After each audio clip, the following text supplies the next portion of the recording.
소설가 마르셀 프루스트가 한 말인데요, 진정으로 무엇인가를 발견하고자 하는 여행은 새로운 풍경을 바라보는 것이 아니라 새로운 눈을 가지는 것이다. 저는 지난 몇 주 동안 이 새해를 앞두면서 이 말을 옮겨 적어 참 되새기는 시간을 가졌습니다. 그저 해가 바뀌고 달력이 바뀐다고 새로워지는 게 아니라 이 새로운 눈을 가지고 저의 인생을 바라보고 점검하는 것, 이것이 참 중요하다는 생각을 했기 때문입니다.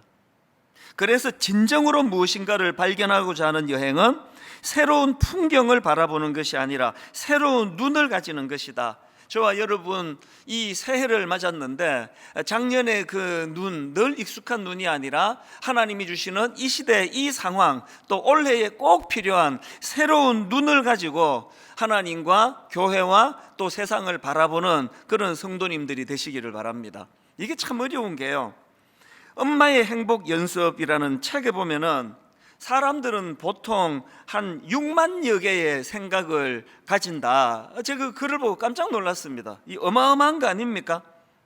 사람들이 보통 하루에 가지는 이 6만여 개의 생각, 이것도 엄청난 분량인데 그 다음이 더 저를 놀라게 했습니다. 그 많은 생각 중에서 단 2%만이 새로운 생각이고 나머지 98%는 어제 했던 것과 똑같은 생각이라는 겁니다. 뭐 먹지? 뭐 입지? 누구를 만나지? 참 우리의 삶이 이 변화가 없고 매일의 삶이 이 권태로울 수밖에 없는 거, 여기에 답이 있었구나. 아니 그 많은 6만여 개의 생각을 하는 그 하루 동안에 단 2%만이 새로운 생각이라고 한다면 나머지 98%는 어제 했던 것과 똑같은 생각이라고 한다면 어떻게 이런 삶이 권태로운 삶이 아니겠습니까? 아기를 낳아 길러보시면 알지만 그 아기들은요 권태가 없습니다. 이제 막 말을 익혀가고 새로운 것들을 보고 새로운 생각을 하기 시작하기 때문에 매일매일이 그 아이들에게는 그 기쁨과 충만함과 또 열정과 그 아이들을 보면은 우리 배울 게 참 많은 것 같습니다. 그래서 저는 이런 생각들을 하면서 새해를 맞으면서 저는 두 가지 기도 제목을 하나님께 드리고 있는데요, 첫 번째 기도 제목이 뭐냐면은 하나님 새해에는 저의 이런 구태의연한 생각을 좀 버리게 해주시기 원합니다. 맨날 뻔한 생각, 맨날 뻔한 어떤 삶의 그 패턴이 아니라 하나님 앞에서 이런 구태의연한 생각 대신에 이 생각의 변화, 또 생각의 발전, 이런 것들이 이루어지는 그런 한 해가 되기를 원합니다. 이게 저의 첫 번째 기도 제목이고요. 그런가 하면은 또 한 가지 기도 제목이 더 있습니다. 하나님 새해에는 이 본질을 향한 새로운 도전, 본질을 향한 새로운 목표의식을 허락해 주시기 원합니다. 여러분, 우리가요 이 뚜렷한 삶의 목표의식을 갖는다는 거, 이게 얼마나 중요한지 모릅니다. 몇 주 전에 제가 마태복음 2장에 나오는 동방에서 온 박사들 이야기를 제가 말씀을 전하지 않았습니까? 그들은 막바지 실수해가지고 아니 예수님은 베들레헴에서 나셨는데 엉뚱한 예루살렘에서 지금 예수님을 찾는 치명적인 실수를 범했다고 말씀을 드렸는데요, 그런데 제가 주목하는 게 뭐냐면은 그 동방에서 온 박사들은 그런 엉뚱한 곳을 헤매는 위기 속에서도 결국은 어떻게 합니까? 결국은 예수님을 찾아 경배하게 됩니다. 마태복음 2장 11절, 집에 들어가 아기와 그의 어머니 마리아가 함께 있는 것을 보고 엎드려 아기께 경배하고, 비록 과정에서 혼란은 있었고 과정에서 엉뚱한 곳을 헤매는 우는 분명히 있었지만, 그러나 그들은 그 상황에서도 결국은 목표를 가지고 있었기 때문에 예수님께 경배하고자 하는 그것들이 다 이루어진 거 아닙니까? 제가 이것들을 묵상하다가 보니까 우리 인생도 마찬가지입니다. 비록 과정에 실수가 있다 하더라도 그럼에도 불구하고 흔들리지 않는 목표를 가지는 것. 그래서 마태복음 2장 2절을 보니까 유대인의 왕으로 나신 이가 어디 계시냐, 우리가 동방에서 그의 별을 보고 그에게 경배하러 왔노라. 비록 지금 엉뚱하고 헤매고 있는 그 상황이라 할지라도 이 목표는 놓치지 않았다는 거예요. 이게 결국은 그 목표한 대로 아기 예수님을 만나 경배하는 결과를 가져왔다. 그래서 제가 이렇게 기도하는 겁니다. 하나님, 저에게도 이 본질을 향한 뚜렷한 목표를 허락해 주시기 원합니다. 해가 아무리 바뀌어도 절대로 변하지 않는 그 목표, 그 목표를 향해 달려가는 한 해가 되기를 원합니다. 이 두 가지 기도 제목을 가지고 기도하다가 보니까요, 딱 답이 하나 나오더라고요. 바로 이 두 가지 기도 제목이 이루어지기 위해서는 예수 그리스도를 내 인생에 개입시켜야 되겠다. 그분을 내 의지로, 의지하는 주인으로 삼아야 되겠다. 그래서 딱 떠오른 말씀이 빌립보서 3장 14절 말씀입니다. 표대를 향하여 그리스도 예수 안에서, 이게 중요한 거 아닙니까? 표대를 향하여 그리스도 예수 안에서 하나님이 위에서 부르신 부름의 상을 위하여 달려가노라. 새해를 맞이하는 첫 주일인데요, 저와 여러분에게 이 뚜렷한 삶의 목표가 있기를 바랍니다. 그리고 이 목표를 이루는 과정에서 그리스도 예수 안에서라고 하는, 그분은 의지하고 그분이 주시는 힘을 가지고 그렇게 목표를 향해 달려가는 한 해가 되시기를 바랍니다. 제가 이 새해를 맞으면서 이런 생각들을 쭉 정리하다가 보니까 액기스로 요약해 놓은 이 모든 저의 생각들을 축약해 놓은 말씀 한 구절이 떠올라졌는데, 그게 바로 오늘 본문 이사야 9장 6절 말씀입니다. 이는 한 아기가 우리에게 낳고 한 아들을 우리에게 주신 바 되었는데 그의 어깨에는 정사를 메었고 그의 이름은 기묘자라, 모사라, 전능하신 하나님이라, 영존하시는 아버지라, 평강의 왕이라 할 것임이니라. 그래서 이사야 9장 6절 말씀을 지난 열만서부터 많이 묵상을 했습니다. 이 말씀이 오늘 저와 여러분 삶에서 정말 권태롭지 않은, 작년과 똑같은 그런 인생을 걸어가게 만들지 않는, 그래서 늘 의욕이 있고 활력이 넘치고, 비록 순간순간 실수하고 혼돈하고 엉뚱한 곳을 헤맨다 할지라도 절대로 놓치지 않는 인생의 목표를 가지고 달려가게 만드는 힘, 이게 이사야 9장 6절 안에 다 녹아 있더라는 말씀입니다. 그래서 오늘 이 말씀을 좀 살펴보려고 하는데요, 여러분 오늘 본문의 그 말씀 배경 다 아시지 않습니까?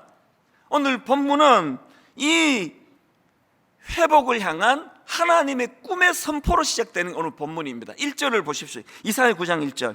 전에 고통받던 자들에게는 흑암이 없으리로다. 이 놀라운 하나님의 꿈이에요. 범죄하고 타락한, 그래서 흑암 속을 헤매는 인생들을 향한 하나님의 꿈이 이 말씀 안에 담겨 있거든요. 이 말씀 바로 앞에 나오는 8장 21절 22절을 보십시오. 위를 쳐다보거나 땅을 굽어보아도 환난과 흑암과 고통의 흑암뿐이리니 그들이 심한 흑암 가운데로 쫓겨 들어가리라. 왜 이런 끔찍한 말씀이 나오게 되었는가 하면은, 지금 아람과 북이스라엘 연합군이 남유다를 침공한 상황인데요, 남유다 지도자들과 백성들은 이 하나님의 보호하심에 대한 약속을 불신하고, 그래서 하나님을 의지하지 않습니다. 하나님을 의지하는 대신에 그저 눈에 보이는 강대국 아수르를 더욱 의지하는 그런 아주 미숙한 태도를, 또 악한 태도를 보입니다. 그 결과 사람들을 잘못 인도하는 자들에 대한 비참한 멸망의 심판을 경고하는 말씀이 나오는데, 이 무서운 경고의 말씀이 오늘 본문 8장 맨 끝에 나오고, 그러나 말씀이 그렇게 끝나지 않고 바로 그 다음 9장 1절에서 제가 전체를 읽어드릴 9장 1절요, 이 선포를 보십시오. 전에 고통하던 자들에게는 흑암이 없으리로다. 옛적에는 여호와께서 스불론 땅과 납달리 땅이 멸시를 당하게 하셨더니 후에는 해변길과 요단 저쪽 이방의 갈릴리를 영화롭게 하셨느니라. 여러분이 1절 말씀을 좀 쉽게 풀어 설명하자면 이런 선포예요. 하나님의 징계로 온 이스라엘 땅이 큰 고통에 빠질 것이다. 혼란에 빠질 것이다. 흑암에 빠지게 될 것이다. 너희들의 범죄함으로 말미암아 이 엄청난 대가를 지불하게 될 것이지만, 그러나 하나님의 은혜가 뭡니까? 그러나 하나님의 은혜로 이대로 끝나지 않는다. 회복은 일어난다. 이 고통의 날은 끝나게 되고 고통 가운데 있는 백성들이 위로함을 받게 될 것이다. 이 하나님의 꿈이 선포되는 게 1절이라는 겁니다. 그리고는 4절로 가서 이는 그들이 무겁게 맨 멍에와 그들의 어깨의 채찍과 그 압제자의 막대기를 주께서 꺾으시되 미디안의 날과 같이 하셨음이니이다. 하나님을 불신하여 위기에 빠진 그들에게 그러나 은혜로 결국은 승리의 기쁨을 맛보게 될 것이다. 그게 2절 3절에 이 승리의 기쁨을 누리는 표현이거든요. 흑암에 가던 백성이 큰 빛을 보고 사망의 그늘진 땅에 거주하던 자에게 빛이 비치도다. 주께서 이 나라를 창성하게 하시며 그 즐거움을 더하게 하셨으므로 추수하는 즐거움과 탈취물을 나눌 때의 즐거움 같이 그들이 주 앞에서 즐거워하오니. 이렇게 오늘 본문에는 타락하고 하나님을 의지하지 않던 그들의 징계의 결과로 흑암에 빠질 그들의 모습을 그대로 방치하지 않으시고 빛으로 인도해 주시겠다, 이런 약속의 말씀들을 주시는데, 중요한 게 뭐냐? 이 놀라운 일들을 이루어 가시되 누구를 통해서 이루어지느냐? 한 아기를 통해서. 그게 예수 그리스도예요. 저는 사람들마다 기도 제목이 다 다르지 않습니까? 100명이 모이면 100가지 기도 제목이 있습니다. 그리고 사람들마다 각각의 아픔과 고통의 내용이 다 달라요. 이 문제 저 문제 천차만별입니다. 그런가 하면은 그런 고통의 문제를 해결하는 방식도 사람마다 다 다릅니다. 완전히 다릅니다. 이 모든 것들이 다 다른 우리들이 모여 지금 예배를 드리는데요, 왜? 이 모든 것들이 다른 저와 여러분이지만 공통점이 하나 있습니다. 이 문제를 풀어나가는 데 있어서 모든 분들이 기억해야 되는 표현 하나가 있다면 예수 그리스도를 통하여예요. 예수 그리스도를 통하여. 이런 점에서 저는 원래 우리 모두가 다 정말 예수 그리스도를 마음의 중심에 두고, 예수 그리스도를 중심에 두고 그분을 마음에 두고서 우리가 품어야 될 한 3가지 목표에 대해서 함께 나누기를 원합니다. 첫 번째 목표가 뭐냐? 소망 대신 예수 그리스도를 기억하고 묵상하자는 겁니다. 성찬식을 거행할 때마다 인용하는 구절이 있지 않습니까? 고린도전서 11장 23절부터 나오는 내용입니다. 내가 너희에게 전한 것은 주께 받은 것이니 곧 주 예수께서 잡히시던 밤에 떡을 가지사 축사하시고 떼어 이르시되 이것은 너희를 위하는 내 몸이니 이것을 행하여 나를 기념하라 하시고, 식후에 또한 그와 같이 잔을 가지시고 이르시되 이 잔은 내 피로 세운 새 언약이니 이것을 행하여 마실 때마다 나를 기념하라 하셨으니, 여기 나오는 2번에 걸친 나를 기념하라, 나를 기념하라, 이 말씀은요, 나를 기억하라는 그런 의미예요. 여러분, 성찬식 때뿐이겠습니까? 우리는 늘 예수 그리스도 그분, 그리고 그분이 행하신 십자가, 이걸 늘 우리는 기억하고 늘 기념하고 늘 묵상하는 삶. 정말 올 한 해는 예수님을 깊이 묵상하는 한 해가 됐으면 좋겠습니다. 일만수도 파송 운동도 있고 가평 우리 마을도 있고 올 한 해 중요한 해야 될 일이 너무 많지만, 여러분 그 어떤 중요한 것들도 예수님을 묵상하고 예수님을 생각하는데 방해가 되면 다 악한 거예요.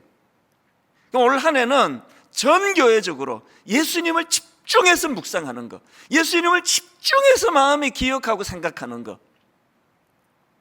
여러분이 잘 아시지만 누가복음 2장에 나오는 시므온이라는 그 무명의 인물 아시지 않습니까?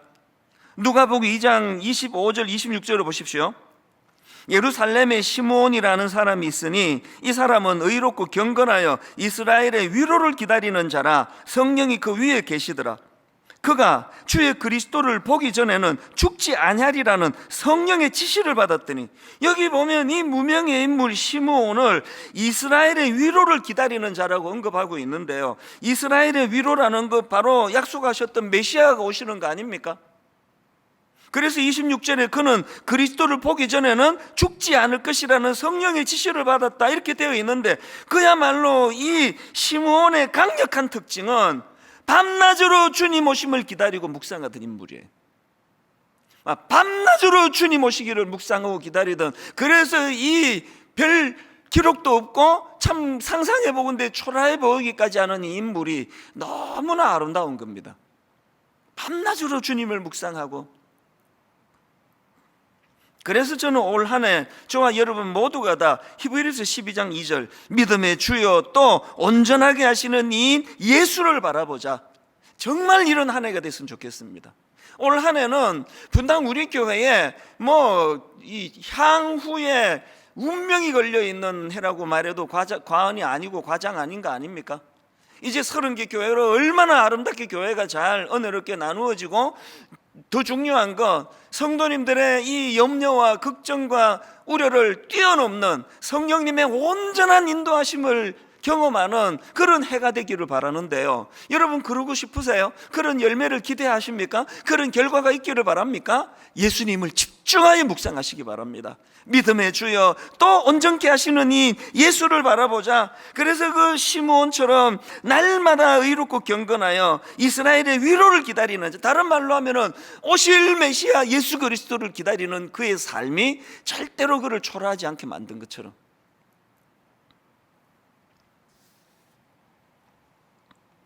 알리스트 맥그레스가 쓴 예수님을 경험하는 삶, 여기에 참 인상적인 그런 대목이 나오는데요, 내용을 한번 들어보십시오. 그리스도를 알아가는 데 있어서 그분이 행하신 일을 기억하는 것은 다음에 두 가지 유익을 가져다 준다. 첫 번째 유익은 그리스도가 사랑의 표현으로서 우리를 위해 과거에 하신 모든 일, 특히 십자가에서 죽으신 일을 언제나 기억할 수 있다는 점이다. 두 번째 유익은 그리스도가 우리에게 가져다 주신 복을 기억할 수 있다는 점이다. 그리스도가 우리 삶 속에 이미 해주신 일을 잊지 않을 때 우리는 그분이 앞으로 우리에게 해주실 일을 기대할 수 있다. 여러분, 여기에 나오는 우리가 소망 되신 예수 그리스도를 기억하고 묵상하는 것의 중요함을 여기다 기록하고 있는 거 아닙니까?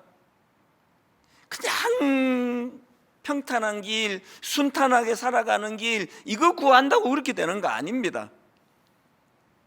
이미 우리에게 행하신 예수님의 십자가와 우리를 향하신 그분의 사랑을 기억한다 할 때에, 그분이 앞으로 우리에게 해주실 일들을 기대하게 만든다고 한다면, 앞으로 우리에게 해주실 그 주님의 일들을 기대하는 삶이야말로 얼마나 이 소망이 넘치는 삶이겠습니까? 올 한 해 기대감을 가지고 예수 그리스도를 깊이 생각하고 묵상하는 한 해가 되시기를 주님 이름으로 축원합니다. 두 번째로요, 원래 우리가 가져야 될 목표가 하나 더 있습니다. 예수 그리스도의 영향력 아래 놓이기. 자, 오늘 본문 이사야 9장 6절을 세 번역으로 앞부분 읽어드립니다. 한 아기가 우리를 위해 태어났다. 우리가 한 아들을 모셨다. 그는 우리의 통치자가 될 것이다. 뭘 묵상해야 된다고요? 여러분, 우리가 주님을 기억한다고 하는 게 아니 벽에 막 큰 그 서양 남자 사진 걸어 놓는 겁니까? 그 예수님 아니라고 그랬죠? 예수님 그렇게 잘생긴 분 아니라고 성경에 의하면. 그 잘생긴 서양 남자 벽에 걸어놓고는 불철주야 그거 뚫어지게 쳐다보는 게 예수님을 기억하는 겁니까? 아닙니다. 진정 예수님을 기억한다는 것은 그분이 내 삶의 통치자로 오신 분이라는 걸 인정하는 거예요. 진정 그분이 나를 다스리시는 분, 그래서 내가 그분의 영향력 아래 놓여 있는 상태, 이게 주님을 기억하는 거거든요. 제가 전에도 말씀드렸지만 틈틈이 그 백종원의 골목식당, 이 프로는 제가 가끔씩 보거든요. 그 프로를 쭉 보다가 보니까요, 야, 이 텔레비전의 위력이 대단한 것 같습니다. 그 골목 식당을 만든 프로그램의 목표가 뭐냐 했더니 죽어가는 골목 상권을 살리겠다. 아, 근데 진짜 살리더라고요. 이 방송의 파워는 이 말로 다 못합니다. 완전히 식당이 다 죽어가지고 이제는 뭐 그 월 임대료도 내기 어려운 그런 식당들도 이제 방송에 나오고 나면은 막 손님들이 줄을 서서 기다리고 막 이런 일들이 일어나요. 아, 근데 제가 이걸 쭉 계속 여러 번 보다가 보니까요, 그 이후가 딱 두 갈래로 나누어지는 겁니다. 되게 흥미롭습니다. 공통점은 초기에 똑같이 주목을 받고 가게가 살아나는 게 공통점이라면, 차이점은요, 한 1년 2년 지나고 나면 하나는요 다시 원래로 돌아가 버려요. 여전히 파리를 날리고 손님이 없는 쪽으로 되돌아가고, 하나는 2년 3년이 지나도 계속적으로 손님이 들끓는 그런 잘 되는 식당으로 변모가 되더라고요. 그 흥미롭잖아요. 이 차이가 뭘까 생각해 봤더니 딱 이겁니다. 이거 어떤 사람은요 어떤 식당 주인은 백종원 씨라고 하는 유명인의 존재만을 이용하려고 그래요. 그래서 막 그분하고 찍은 사진을 막 크게 벽에다 붙여놓고 하는데 음식은 영향을 안 받습니다. 뭐 옛날 그대로 그냥. 그래서 이제 막 후기가 달린 거 보면은 이상하게 맛이 없다, 뭐 덜 익은 거 나왔다, 그런 글들이 나오는 게 거의 공통점이더라고요. 그런가 하면은 2년 3년이 지나도 계속 잘 되는 식당을 제가 유심히 보니까요, 그저 겉으로 뭐 사진 붙여놓고 친밀감을 과시하고 이런 정도가 아니라 계속 그 백종원이라는 요리 잘하는 분의 영향을 받더라고요. 그래서 계속 그분에게서 또 지도를 받고 또 그분이 추구하고 있는 것들을 계속 노력을 하고, 그걸 보면서 저는 목사니까요, 오늘 우리 성도님들의 주님을 향한 생각의 깊이가 어느 쪽일까? 그래서 이력서에다가 나 기독교, 그 집에다가 그냥 예수님 사진 붙여놓고, 그러나 그분의 영향은 별로 받지 않는 거,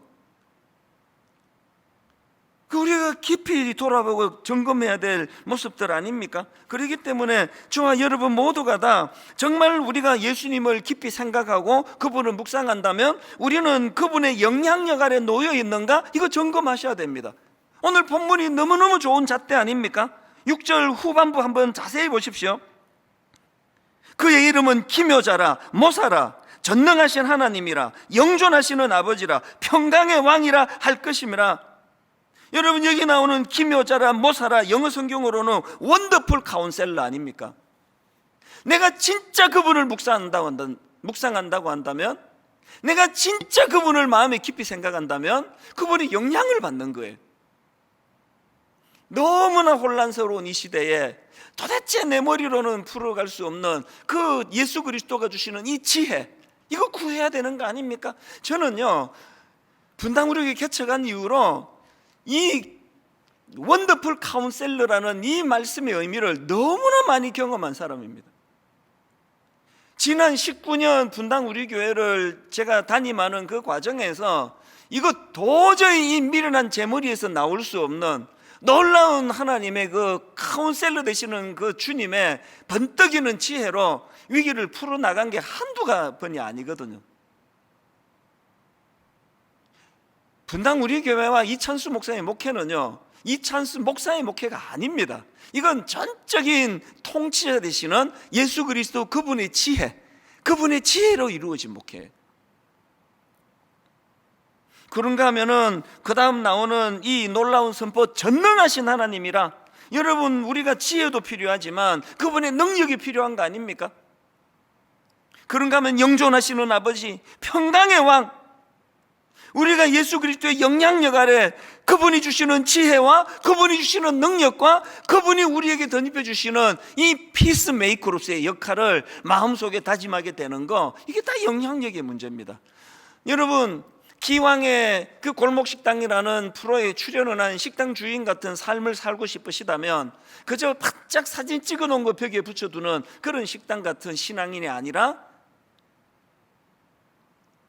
실질적으로 그분의 영향을 받으려고 애쓰는 것처럼 저와 여러분 모두가 영적으로 예수 그리스도의 영향력 아래 그분의 통치하심, 그분의 다스리심을 받아 누리는 그런 올 한 해가 되시기를 바랍니다. 그런가 하면은 세 번째 목표 하나 더 있습니다. 예수 그리스도를 닮아가기에. 간혹 제 아내와 함께 수요 예배를 같이 드리다가 보면은 아내가 한 번씩 이런 이야기를 해요. 와, 저 목사님 설교 스타일이 당신하고 되게 닮았네. 제가 그걸 겪었기 때문에 그게 무슨 상황인지 너무 잘 알아요. 제가 옥하는 목사님을 만나 사랑의 교회에서 교육준사로 들어가 만 10년 있을 동안에 애쓴 적 없거든요. 내가 목사님을 내가 닮아야지, 애쓴 적 없는데 흠모하니까 그분을 자꾸 제가 마음으로 두니까 저절로 닮아가는, 이 설교 패턴 이런 것들도 많이 자꾸 닮아가는 겁니다. 심지어는요, 걸음걸이도 닮아가요. 손을 약간 이렇게 들고 걷는 이게 원조가 옥하는 목사님이세요. 저도 몰랐는데 제 아내가 아니 어떻게 걷는 것까지 옥 목사님이랑 닮아가느냐고 그러는 겁니다. 외모도 닮아가요. 근데 옥하는 목사님 이걸 이 대목은 뭐 그렇게 좀 탐탁지 않아 하시는. 그래서 제가 언젠가 목사님 뵙고 사람들이 목사님하고 저하고 얼굴도 닮아간다고 이야기합니다. 그랬더니 좀 싫어하더라고요. 나 젊었을 땐 잘생겼는데 지금 생각하니까 되게 이게 또 상처가 되네요. 막 그런 말씀조차도 저는 너무 유쾌하고 좋은 거예요. 여러분, 우리가 진짜 그분의 영향력 아래 놓여 있다면, 우리가 진짜 매일매일의 삶에서 그분을 우리가 묵상한다면 어떻게 우리가 예수 그리스도의 인격을 닮아가지 않을 수가 있겠냐면, 지난 송구 영신 예배 때 제가 야베스라는 인물을 가지고 말씀을 전했는데요, 야베스를 한마디로 정의를 하라면 그는 고통의 문제, 결핍의 문제, 참 그 인생의 출발이 어려웠던 인생이었는데 그것을 방치하지 아니하고 정말 적극적으로 그 어려움의 문제를 해결하려고 노력한 사람인데, 중요한 게 뭡니까? 자기 노력이 아니라 하나님 주시는 은혜로 이것을 극복하려고 했다. 그래서 제가 역대상 4장 10절 말씀, 여기 굵은 글씨를 보십시오. 얼마나 하나님을 의지했는지. 야베스가 이스라엘 하나님께 아뢰어 이르되, 주께서 내게 복을 주시려거든 나의 지경을 넓히시고 주의 손으로 나를 도우사 나로 환난을 벗어나 내게 근심이 없게 하옵소서 하였더니 하나님이 그가 구하는 것을 허락하셨더라. 여기서 중요한 건요, 하나님이 그가 구하는 것을 허락하셨더라의 범위입니다. 범위. 제가 10절에서 발견한 게 뭐냐? 그가 이걸 구합니다. 나의 지역을 넓히시고. 우리는 이런 말씀을 받을 때 그야말로 어떤 외적인 거, 물질적인 거, 우리도 그냥 아파트 평수 넓혀주세요, 아버지 땅 좀 많이 사게 해주세요, 뭐 월급 오르게 해주세요, 이런 것들로 이렇게 그것들로만 이런 말씀을 적용하면 안 된다는 겁니다. 제가 이 역대상 4장에서의 야베스에 대한 속의 흐름을 보면서 중요한 걸 발견했는데요. 자, 역대상 4장 9절 세 번역을 한번 보십시오. 야베스는 그의 가족들 중에서 가장 존경을 받았는데 그의 어머니는 고통을 겪으면서 낳은 아들이라고 하여 그의 이름을 야베스라고 불렀다. 여러분, 지금 야베스라는 인물을 묘사하면서 성경이 왜 이 둘을 대비해서 설명합니까? 지금 그가 고통을 겪으면서 낳은 아들이라는 거하고 많은 사람들에게 존경을 받았다는 게, 이게 얼핏 보기에는 이게 부조화인데 왜 이 다른 요소를 기록을 했지? 제가 깨달은 게 뭔지 아십니까? 여러분, 하나님의 기도 응답이라는 것은요, 어떤 결핍의 문제를 가지고 우리가 구할 때 그 기도 응답으로 그 문제만 응답되는 게 기도가 아니라는 겁니다. 야베스는 자기의 결핍의 문제를 가지고 하나님께 부르짖어 기도할 때 그 기도를 통해 늘 하나님 가까이로 나아가니까 야베스가 하나님 닮은 인격으로 변화가 되는 거 아닙니까? 이런 점에서 저와 여러분은 예수 그리스도가 가진 힘과 능력만 구하는 그런 인생이 아니라 정말 그분의 인격, 그가 가지신 이 평화의 왕이라고 하는 이 피스메이커라고 하는, 아버지 올 한 해 소원이 있다면 첫째가 뭐라 그랬죠? 그 주님을 늘 묵상하고 주님을 기억하는 한 해가 되기를 바랍니다. 둘째가 뭐라 그랬죠? 그 기억이라는 게 사진 쳐다보는 것이 아니라 아버지 내 삶이 그분의 다스리심, 그분의 통치권, 그분의 영향력 아래 놓이기를 원합니다. 세 번째가 뭐라 그랬죠? 그 결과 아버지 영적인 깊이, 주님을 닮아가는 성숙, 성화가 이루어지기 원합니다. 그래서 여러분, 에베소서 3장 14절부터 19절은 옮겨 적어놓고 묵상하시면 좋겠습니다. 이러므로 내가 하늘과 땅에 있는 각 족속에게 이름을 주신 아버지 앞에 무릎을 꿇고 비노니 그의 영광의 풍성함을 따라 그의 성령으로 말미암아 어떻게 해요? 너희 속사람을 능력으로 강건하게 하시오며 믿음으로 말미암아 그리스도께서 너희 마음에 계시게 하시옵고 너희가 사랑 가운데서 뿌리가 박히고 터가 굳어져서 능히 모든 성도와 함께 지식에 넘치는 그리스도의 사랑을 알고. 그래서 여러분, 이 19절에 결론적으로 이 말씀을 기억하셔야 됩니다. 그 너비와 길이와 높이와 깊이가 어떠함을 깨달아 하나님의 모든 충만하신 것으로 너희에게 충만하게 하시기를 구하노라. 올 한 해 개인적으로 또 교회적으로 이 주님을 닮은 영적인 깊이와 성숙함이 이루어지기를 바랍니다. 사실 저는 최근에 제 아내와 이런저런 얘기를 나누다가요, 분당 우리 담임 목사로서 저에게 꿈이 하나 있습니다. 제가 아내에게 이런 말을 했습니다. 나는 분당 우리 담임 목사로서 내가 지켜야 될 무형의 자산이 있다고 생각한다. 올 한 해 이 무형의 자산을 잘 지켜내는 한 해가 되도록 저는 기도하고 제 아내도 그렇게 기도해 주기를 바라고 있습니다. 우리 교회가 가지고 또 지켜야 될 무형의 자산이 뭡니까? 그건요, 분당 우리 교회 성도님들이 나 분당 우리 교회 다녀, 나 분당 우리 교회 성도야, 이것이 그분들에게 긍지가 되게 하도록. 사람은요, 유형의 자산은 지키는데 참 애를 많이 씁니다. 몇 층짜리 건물을 갖고 있다, 그거 지키려고 얼마나 애씁니까? 내가 몇 평짜리 아파트를 갖고 있다, 내가 땅을 좀 갖고 있다. 눈에 보이는 자산은 굉장히 소중하게 다루는데요, 이 무형의 자산, 분당 우리 교회가 그냥 뭐 땅이 엄청나게 많다, 엄청나게 자산이 많다, 이런 것들을 지키기보다 더 소중하게 제가 담임 목사로서 지켜야 되는 건 이 교회를 긍지할 수 있도록. 제가 조금 전에도 옥하는 목사님 말씀을 드렸습니다만, 저는 옥 목사님에게 진 빚이 많습니다. 30대 초반에 교육전사로 사랑의 교회를 들어가서는 그 교회가 저에게 얼마나 큰 긍지였는지, 그때는 결혼하기 전인데요, 자취할 때 그 자취방, 그 조그마한 방 안에 있는 그 거울에다가 사랑의 교회 교패를 달은, 세수하고는 수건으로 닦으면서도 그 교패를 보면서 너무 긍지가 많은 겁니다. 내가 사랑의 교회 교육전도사라니. 샤워할 수는 없고요, 이제 머리 감고 이제 물 데워가지고 머리 감고 나면은 그거 추운데 막 머리를 말리면서 그 교패를 보면서 그 긍지가, 내가 비록 지하 단칸방에 살지만 나 사랑의 교회, 나 교육전사야.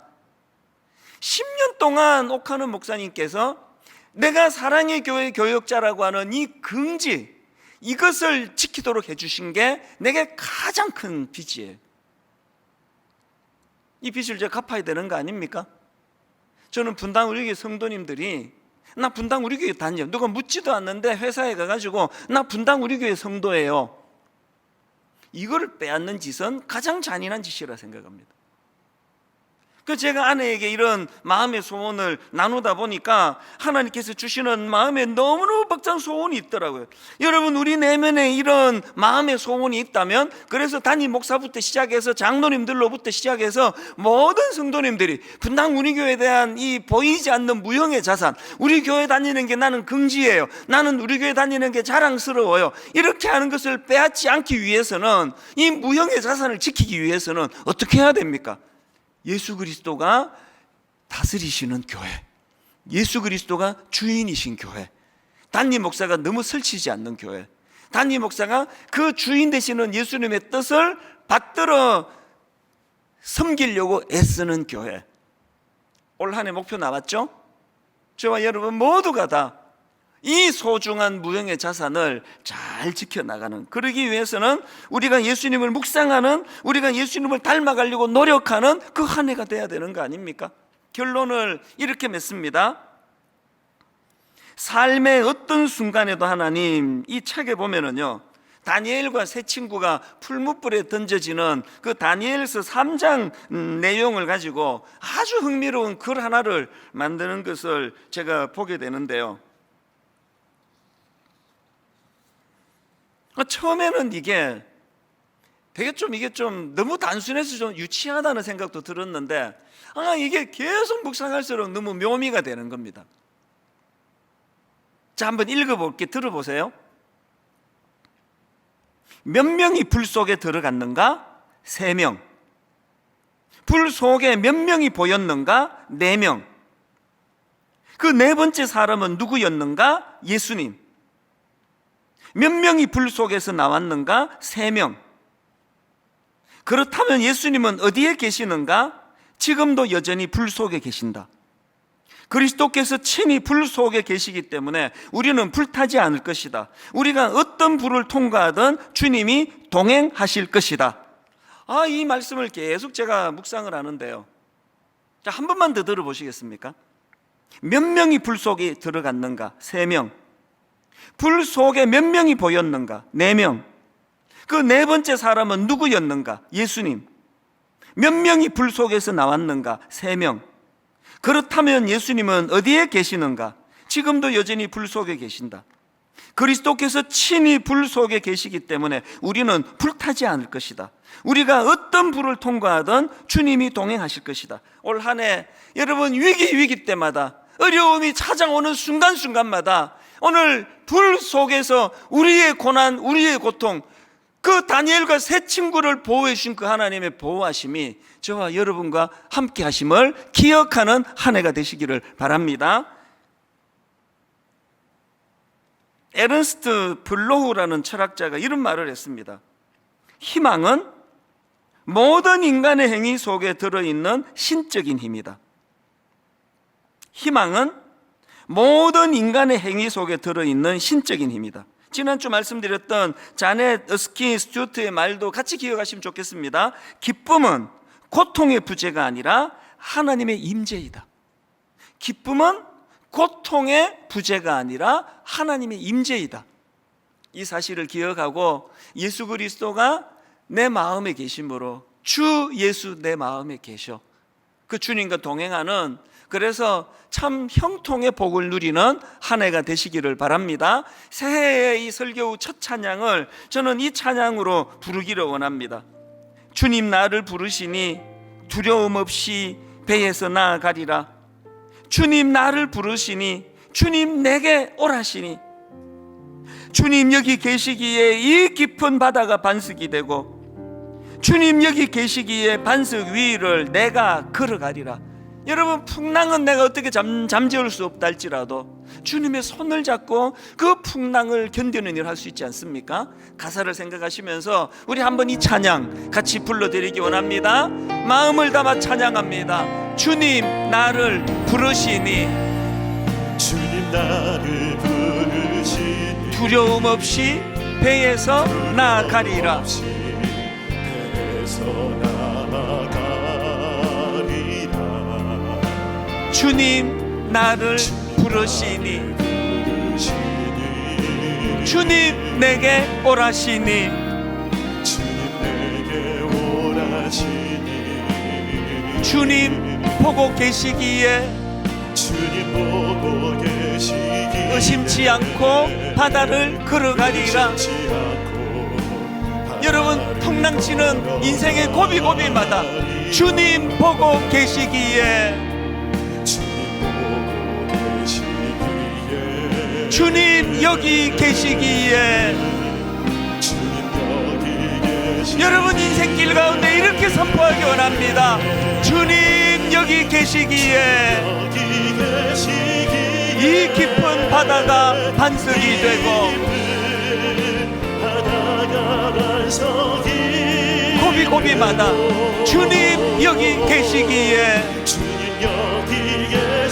반석 위를 내가 걸어가리라.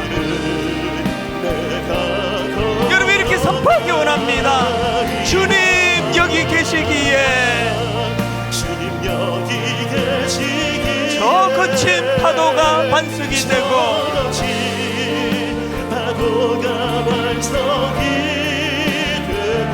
주님 여기 계시기에 반석 위를 내가 걷습니다. 우리부터 다시 한번 찬양할 텐데요. 해가 바뀌었다고 뭐가 달라졌습니까? 텅 빈 예배당에서 설교하는 거 작년과 그대로 아닙니까? 뭐가 달라졌습니까? 오늘 나를 짓누르는 인생의 무게가 해 바뀌었다고 하나라도 없으십니까? 그대로예요. 그럼 뭐가 달라지는 겁니까? 맨 서두에 말씀드렸잖아요. 진정으로 무엇인가를 발견하고자 하는 여행은 새로운 풍경을 바라보는 것이 아니라 새로운 눈을 가지는 거라고. 달력 바뀐다고 달라지는 게 아니라 하나님 새해에는 내 삶을 바라보는 눈이 달라지기를 원하는데, 뭘 중심에 두고? 예수 그리스도를 통해서 일하고 계시다는 걸 자각하는 것, 그 필터로 바라보기를 원합니다. 그래서 주님 여기 계시기에 이 깊은 바다가 반석이 되고, 주님 여기 계시기에 반석 위를 내가 걸어가기를 원합니다. 하나님, 올 한 해 이 입술에 고백이 있기를 원합니다. 이 소원을 가지고 우리 후렴부터 마음을 다하여 선포합니다.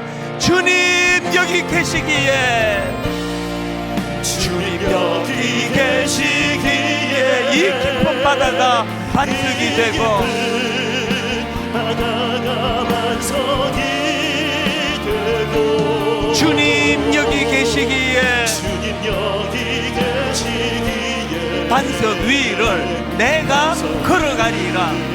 내가 걸어 마음을 다하여 선포합니다. 주님 여기 계시기에 주님 여기 계시기에 반석 위를 저 거친 파도가 반석이 되고, 주님 여기 계시기에 주님 여기 계시기에 반석 위를 내가 걷습니다. 여러분, 우리가 한 번 더 전 마음을 다하여, 전심을 다하여 주님 여기 계시기에 주님 여기 계시기에 이 깊은 바다가 반석이 되고, 이렇게 한번 선포해보지 않으시겠습니까? 주님 여기 계시기에 주님 여기 계시기에 반석 위를 내가 걸어가리라. 내가 걸어 주님 여기 계시기에 주님 여기 계시기에 저 거친 파도가 반석이 되고, 파도가 반석이 되고 주님 여기 계시기에 주님 여기 계시기에 반석 위를 내가 걷습니다. 오 신실하신 주, 오 신실하신 주 오 신실하신 주, 신실하신 주 이 사실을 기억하시며 선포하십시오. 내 너를 떠나지도 않으리라. 신실하신 그 주님, 내 너를 버리지도 않으리라. 약속하셨던 주님, 약속하셨던 주님 그 약속을 지키사 그 약속을 지키사 이후로도 영원토록 영원토록 나를 지키시리라 확신하네. 우리 다 자리에서 일어나셔서 전심으로 선포합니다. 오 신실하신 주, 오 신실하신 진실로 이렇게 고백하기 원합니다. 오 신실하신 주, 오 신실하신 주 내 너를 떠나지도 않으리라. 너를 떠나지도 않으리라 내 너를 버리지도 않으리라. 버리지도 않으리라 약속하셨던 주님, 약속하셨던 주님 그 약속을 지키사 그 약속을 지키사 이후로도 영원토록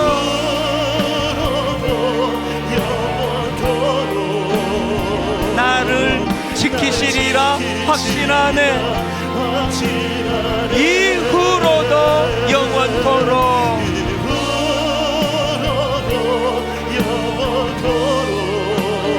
나를 지키시리라 확신하네. 새해 첫 예배입니다. 새해 첫 예배에 하나님, 올 한 해 예수님을 깊이 깊이 묵상하고 깊이 생각하는 한 해 되기를 원합니다. 하나님, 올 한 해 그분의 다스리심, 그분의 통치 아래 놓여지는 한 해 되기를 원합니다. 하나님, 진실로 주님을 닮아가는, 거룩함을 닮아가는, 그분의 능력을 덧입는 아버지 성화되어가 한 해 되기를 원합니다. 각자에게 주시는 말씀을 붙잡고 은혜를 붙잡고 통성으로 같이 기도하시겠습니다. 같이 기도하십니다. 살아계신 하나님 아버지, 새해 첫 예배를 이렇게 아버지 열어가게 하시는 주님, 그 주님을 의지합니다. 그 주님을 신뢰합니다.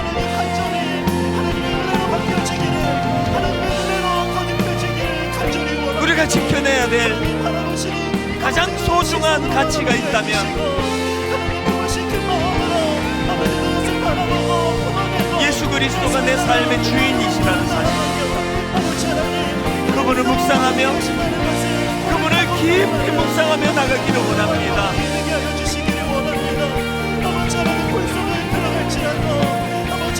그분이 내 삶을 다스리시는 통치자가 되시기를 원합니다. 그분 앞에 굴복하며 순종하며 나가는 한 해 되기를 원합니다. 그분의 능력을 덧입으며 나가기를 원합니다. 그분의 인격을 닮아가기를 원합니다. 평화의 왕으로 오신 그 주님, 너무나 극심한 혼란 속에 있는 이 시대, 이 민족 앞에 우리가 받고 우리가 만나고 우리가 영향 미치는 그 모든 것이 주님의 샬롬이 전수되는 은혜가 있도록 함께하여 주시옵소서.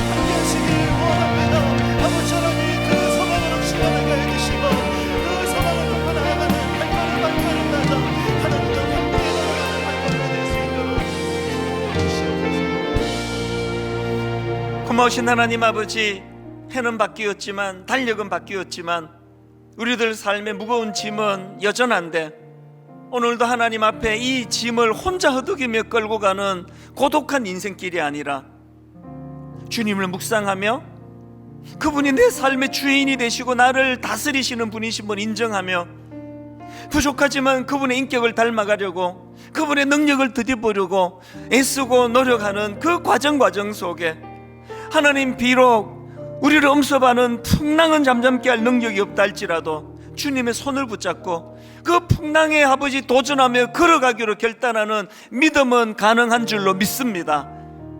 우리들 삶 가운데 고비고비마다, 위기마다 주님 거기 계시기에, 주님 여기 계시기에, 주님 우리와 함께 계시기에 외롭지 않고 너무 큰 두려움에 오래 지속되도록 빠지지 아니하고, 순간순간 두려움이 엄습하는 그 순간마다, 맞아, 주님이 여기 계시는데, 주님이 나와 함께 계시는데, 주님이 나의 주인이 되시는데, 주님의 다스리심을 기억하며